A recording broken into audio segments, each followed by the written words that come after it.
Համաշխարհային էներգետիկ շուկայում հարաբերական անդորր է։ Ռազմական գործողությունները 60 օրով դադարեցնելու մասին ԱՄՆ-Իրան հուշագրից հետո Սև ոսկու գինը վերադառնում է նախապատերազմականին։ ԱՄՆ-Իսրայել-Իրան հակամարտության սկզբնական փուլում շուկան տագնապի մեջ էր։ Աշխարհի կարևորագույն էներգետիկ զարկերակի Հորմուզի նեղուցի սահմանափակումներով պայմանավորված նավթի գները կտրուկ թռիչք գրանցեցին, հատելով բարելի համար $120 սահմանագիծը։ Եռամսյա համեմատությամբ նավթի գների անկումն արդեն կազմում է ավելի քան 35%։ Շուկան հատկապես արագ տեմպերով է հանդարտվել վերջին շրջանում։ Նախորդ մեկ ամսվա համեմատ նվազումը կազմել է 21%։ Արդյունքում նավթի գներն այսօր նվազել ու հասել են ըստ տեսակի $69-ից $73 մակարդակի։ Ոչ միայն նավթի գները, այլ բավականին մեծ նախկինում ռիսկային համարվող գործոններ վերադառնում են այսպես ասած նախապատերազմական վիճակին, որովհետև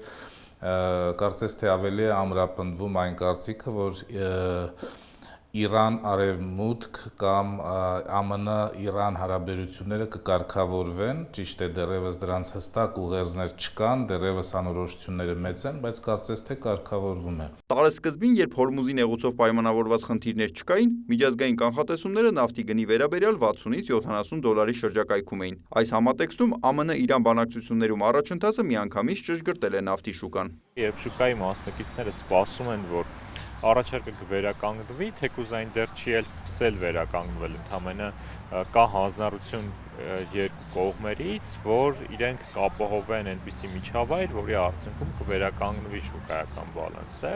Այդ սպասումների ազդեցությամբ արդեն շուկայական գինը վերադառնում է այն ռեժիմին, որը ձևավորված էր մինչև պատերազմական գործողությունները։ Եվ անգամ այս առումով որոշակիորեն նույնիսկ գերկտրուկ է առաջարկը, այսինքն գերարձագանք է դիտվում շուկայի կողմից շատ արագ ճշգրտվելու, այսինքն շուկան շատ արագ բարձրացավ $100-ից վերև, այնուհետև շատ արագ ճշգրտվեց։ Ըստ Նարեկ Կարապետյանի, առկա միտումները ցույց են տալիս, որ շուկան վստահ է, գնային այս սահմանը կպահպանվի։ Որովհետև անգամ որոշակի անկայունությունները եւ այլն շուկայում էական մեծ տատանում չեն առաջացնում, այլ ավելի փոքր տատանումներ, այսինքն բազային շուկայի սպասումը նա է, որ խաղաղության շրջանը կպահպանվի եւ նավթի բնականոն առաջարկը կվերականգնվի։ Սոս Խաչիկյանի կարծիքով էլ աշխարհում, այդ թվում Հայաստանում, արդեն ձևավորվել է որոշակի մակրոտնտեսական դիմադրողականություն ու կայունություն նմանատիպ ճնշումների նկատմամբ։ Տեսեք, որ այս շատ մեծ փոփոխությունները նավթի գների հետ կապված կամ տարածաշրջանային զարգացումների հետ կապված մեծ փոփոխություններ չառաջացրեցին Հայաստանում, եւ սա նշանակում է, որ ստացվել է անորոշությունների պայմաններում ունենալ կայուն մակրոտնտեսական միջավայր։